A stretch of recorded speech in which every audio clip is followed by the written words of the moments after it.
आप सभी का बगरू महिला महाविद्यालय में मैं डॉक्टर उमा रानी दुबे हार्दिक अभिनंदन करती हूँ। आप सभी का हर पल शुभ हो, शुभ की कामना करते हुए आज हम अनिवार्य हिंदी के अंतर्गत तुलसीदास के पद का अवलोकन करेंगे। विनय पत्रिका में तुलसीदास जी ने श्री राम से अपने सांसारिक बंधनों को काटने की प्रार्थना की। जो इंद्रियां विषय वासनाओं में लिपटी हुई हैं, उनसे मुक्ति पाने की प्रार्थना की। विनय पत्रिका में तुलसीदास जी अनुनय विनय श्री राम से करते हैं, जानकी पति रघुवीर से अपनी प्रार्थना करते हैं। तो विनय पत्रिका है और विनय पत्रिका की इस पद की आज हमें व्याख्या पढ़नी है। तो पद अब हम पढ़ते हैं। पद है कभू मन विश्राम न मान्यु, निस दिन भ्रमत विसार सहज सुख, जह तह इंद्र तान्यो, यद्यपि विषय संग सहयो दुसो दुख, विषम जाल अरुझान्यो, तदपि न तजत मूढ़ ममता बस, जानतो नहीं जान्यो, जन्म अनेक किए नाना विध, कर्म कीच चित सान्यो, होई न विमल विवेक नीर बिन, वेद पुराण बखान्यो, निज हित नाथ पिता गुर हरि सो, हरस हृदय नहीं आन्यो, तुलसीदास कब तृषा जाए सर, खनते जन्म सिरान्यो। ये पद है और अब इस पद का संदर्भ और प्रसंग।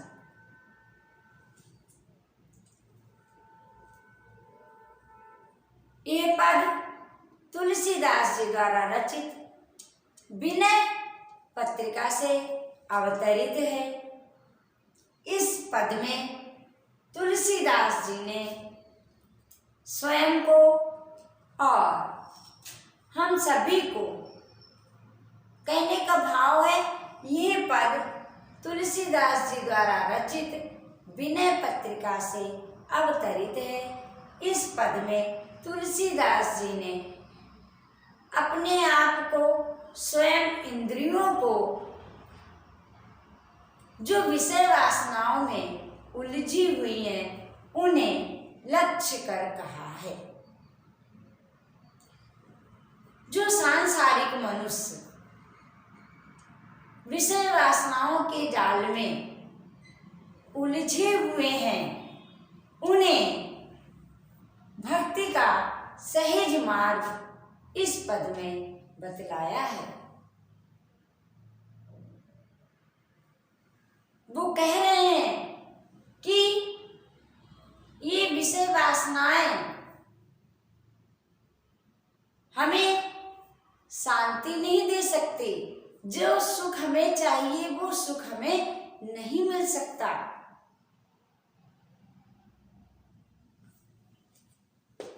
इसी भाव को चित्रित कवि तुलसीदास जी ने किया है।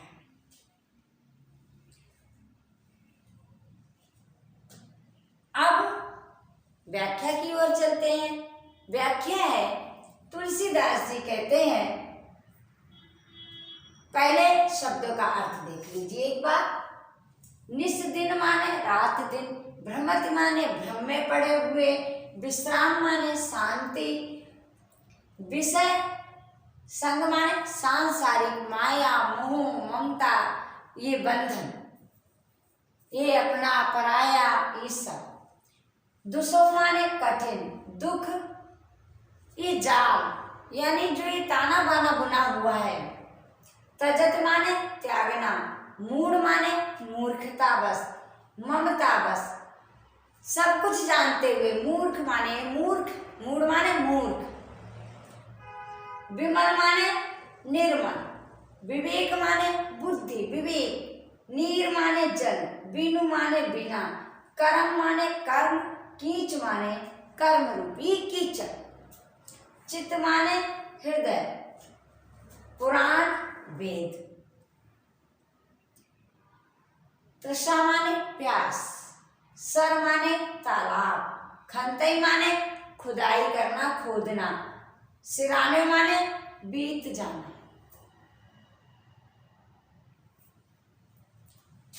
तो तुलसीदास जी कहते हैं, व्याख्या हम प्रारंभ करते हैं। तुलसीदास जी कहते हैं, मन ही मन, तूने कभी विश्राम नहीं किया, तुम्हें कभी शांति नहीं मिली, कबहू मन विश्राम न मान्यो। मन, तुम्हें कभी शांति नहीं मिली, तुम रात दिन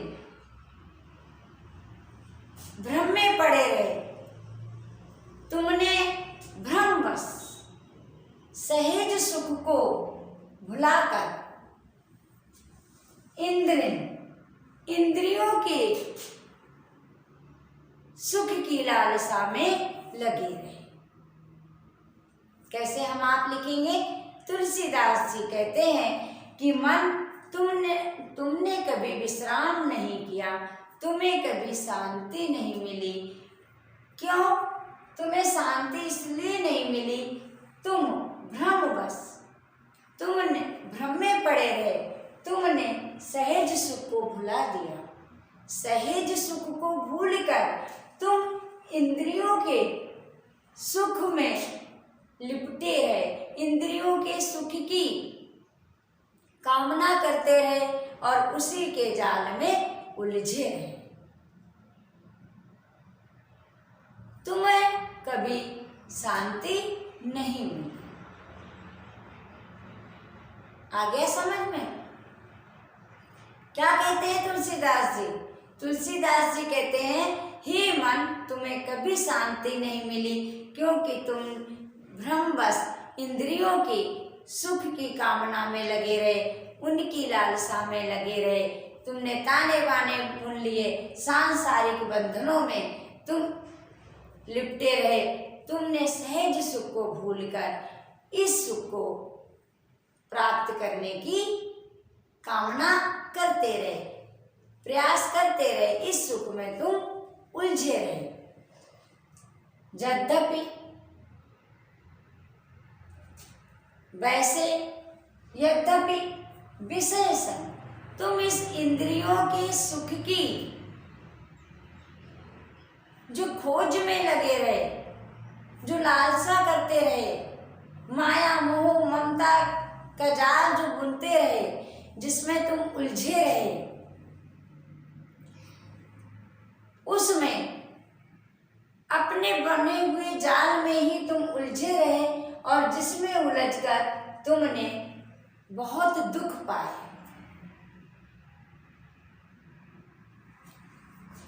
समझने का प्रयास कीजिएगा। तुलसीदास जी क्या कह रहे हैं? यद्यपि तुम इस इंद्रियों के सुख जाल में, सांसारिक बंधनों में, माया मोह में जो तुमने जाल बुना, उसमें तुम उलझे रहे, विषयासक्ति बनी रही तुम्हें, और उस आसक्ति में पड़े हुए तुमने कठिन दुख भोगे, तुम्हें दुख भोगना पड़ा। फिर भी, तद्यपि, फिर भी तुमने मूर्खतावश उसका त्याग नहीं किया, यानी विषय वासनाओं में निरंतर उलझे रहे। जो हमारे मन ने चाहा वो किया, जो हमारी इंद्रियां चाहते रहें, हम उन इंद्रियों के वशीभूत होकर संसारिक बंधनों में उलझते रहे, जाल बुनते रहे, उनमें फंसते रहे और बहुत दुख प्राप्त किए इस कारण। फिर भी मूर्खतावश अपने माया मोह के इस जाल से हम दूर नहीं हो पाए। सब कुछ जानते हुए भी जानतऊ तही नहीं जानो, सब कुछ जानते हुए भी कि ये सांसारिक सुख क्षणिक है, ये नष्ट होंगे, ये आज हैं कल नहीं रहेंगे, ये संसार नश्वर है, यहाँ की हर वस्तु नश्वर है, ये सब कुछ जानते हुए भी कि सांसारिक बंधन में हमें सच्ची शांति नहीं मिल सकती, सब कुछ जानते हुए भी तुम मूर्खतावश इस माया मोह के जाल में पड़े रहे, जानते हुए भी तुम इसमें उलझे रहे, जिसके कारण क्या हुआ? जन्म अनेक किए नाना विध। इस संसार में तुम्हें अनेकों जन्म लेने पड़े। सांसारिक विषय वासनाओं में, बंधनों में उलझे रहने के कारण क्या हुआ? जन्म अनेक किए नाना विध, तुम्हें अनेकों जन्म लेने पड़े। इस जन्म मरण के चक्कर में जन्मे, फिर मृत्यु हुई, फिर कर्म किए, फिर जन्मे, फिर मरण हुआ, तो इस जन्म मरण के चक्कर में तुम पड़े रहे, आते रहे, जाते रहे, संसार में कष्ट भोगते रहे और कर्म करते रहे। अनेक जन्मों में आते जाते रहने से नानाविध, नाना प्रकार के तुमने कर्म किए, नाना प्रकार के कर्म रूपी कीचड़ में तुम अपने आप को, हृदय को रमाए रहे।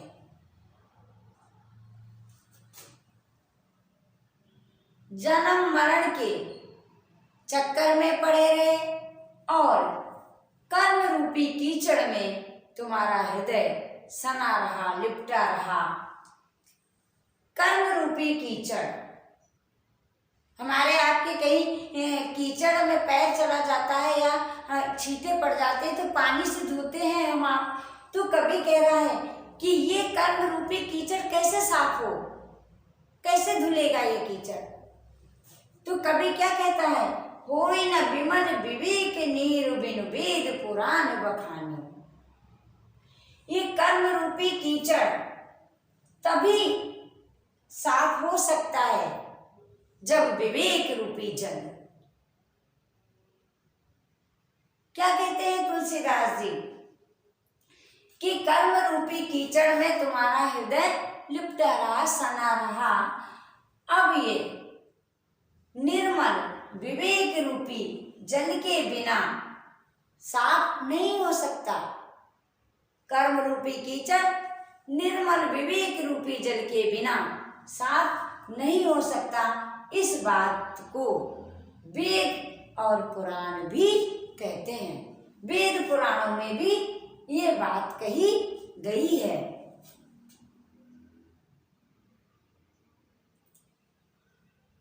कि कर्म के बंधनों से हम अपने विवेक से ही मुक्त हो सकते हैं। निज माने अपने, हमारे जो कल्याण है, हमारा जो अपना कल्याण है, निज माने अपना, अपने कल्याण के लिए, हित माने अपने हित के लिए, नाथ माने स्वामी, अपने हित के लिए स्वामी, पिता, गुरु का कभी तुमने प्रसन्न होकर ध्यान ही नहीं किया। हर्षो हर्ष हृदय नहीं आन्यो। अपने कल्याण के लिए तुलसीदास जी क्या कहते हैं कि अपने कल्याण के लिए तूने मन, पिता, स्वामी पिता गुरु का कभी हृदय से प्रसन्न होकर उनका ध्यान नहीं किया। तुलसीदास जी कहते हैं कि तृषा जाई सर खंतई जन्म सिरान। प्यास लगी है और प्यास बुझाने के लिए तालाब खोदना शुरू किया जाए तो तुलसीदास जी क्या कहते हैं कि तृषा जाई, यानी प्यास को मिटाने के लिए तुमने तालाब खोदने में ही सारे जन्म को बिता दिया।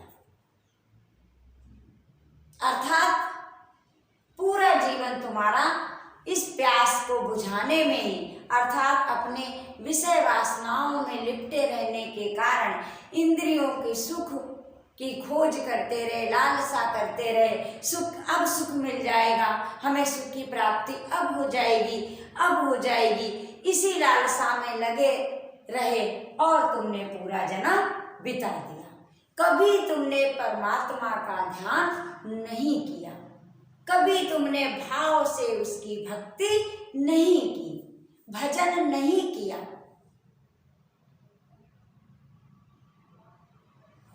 आगे आपके समझ में? हमें प्यास अभी लगी है, हमें आपको अब कोई के कुआं खोदो फिर पानी पियो, तब तक तो प्यास ही खत्म हो जाएगी। प्यास के हमारा जीवन ही चला जाएगा, प्यास हमें लग रही है।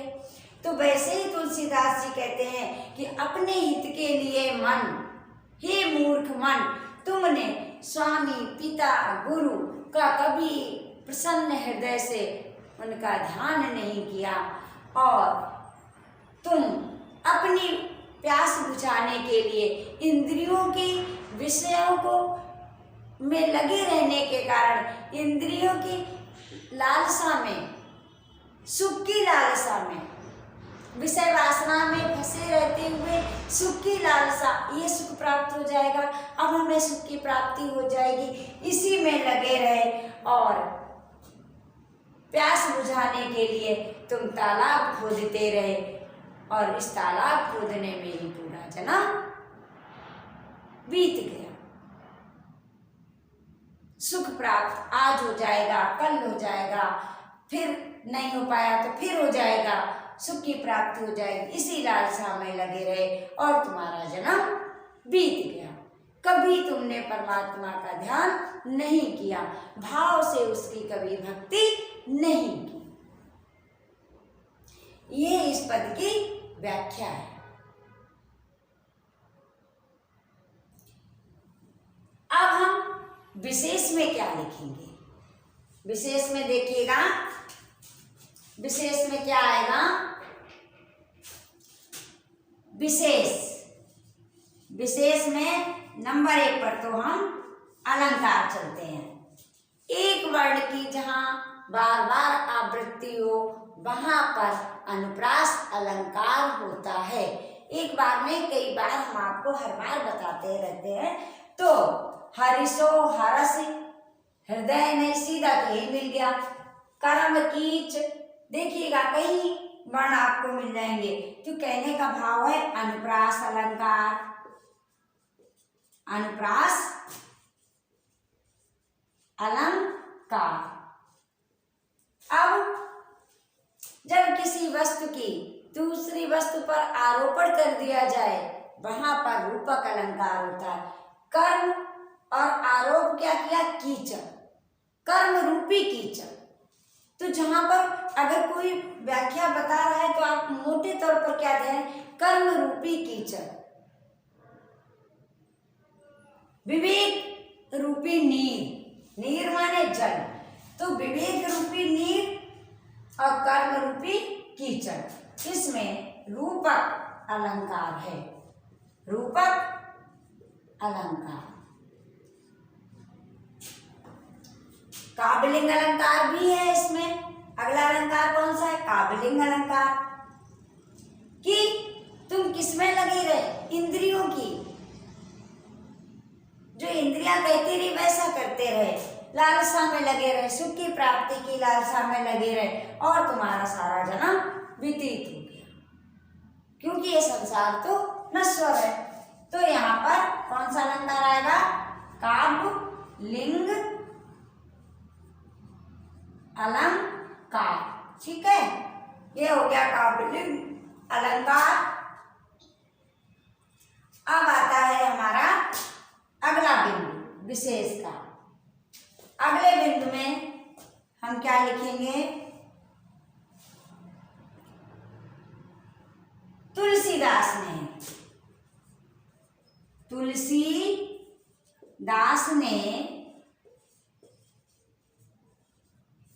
कर्म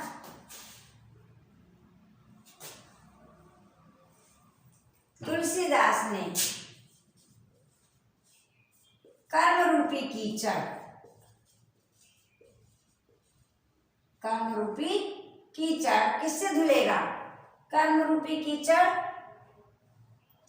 विवेक रूपी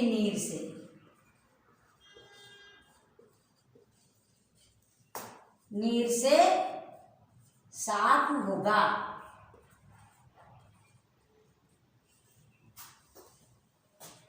तुलसी ने कर्म रूपी कीचड़ विवेक रूपी नीर से साफ होना बताया है। कीचड़ को विवेक रूपी नीर से साफ होना बताया है। किससे साफ होगा? विवेक रूपी नीर से साफ होना बताया है। विवेक ईश्वर की कृपा के बिना, विवेक ईश्वर की कृपा से मिलता है। कृपा से मिलता है। ईश्वर भक्ति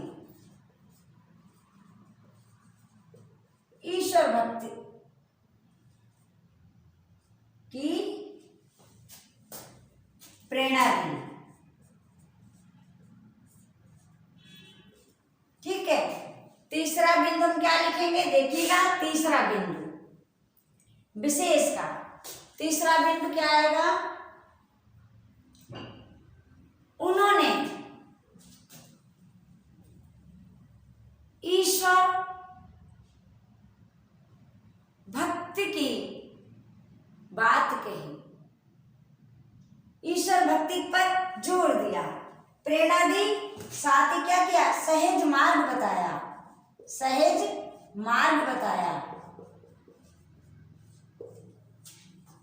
प्रेरणा दी, सहज मार्ग भक्ति का बताया।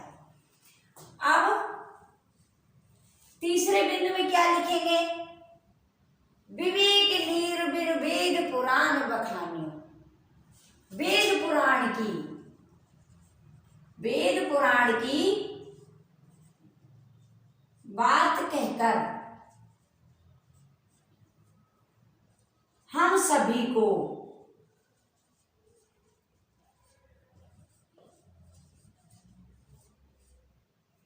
ईश्वर भक्ति का संदेश दिया।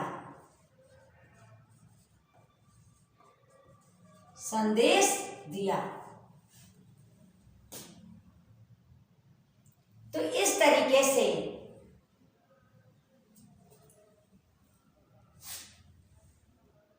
ये तुलसीदास जी का पद संपन्न हो गया। हमारी समझ में ये व्याख्या आपको आज आ गई होगी। तो जो सच बात है वो ये है कि जितने भी हमारे भक्त कवि हुए हैं सभी ने ईश्वर की भक्ति पर बल दिया। उन्होंने ये नहीं कहा कि आप तपस्या कीजिए, आप जंगलों में जाइए, घर में रहकर ही आप भगवान की भक्ति कर सकते हैं, भजन कर सकते हैं, बुराई भलाई से आप दूर रहें, सबका भला करें, अच्छा सोचें, अच्छे विचार रखें। सभी के हित की बात कहें। कोई आपकी निंदा करे तो उसका भी आप सम्मान करें। यही ईश्वर की सच्ची भक्ति है। आप सभी विद्यार्थी हैं, आप सभी का भविष्य उज्जवल हो, इसलिए आप सभी मेहनत से पढ़ें और साथ ही साथ उस परमात्मा की एक आध पल स्मृत कर लिया करें और कभी किसी की बुराई ना करें। यही हमें ये साहित्य पढ़ने से मिलता है। सभी के प्रति हमारी दया भाव की भावना सभी के लिए होनी चाहिए। आज इतना ही, फिर अगली क्लास में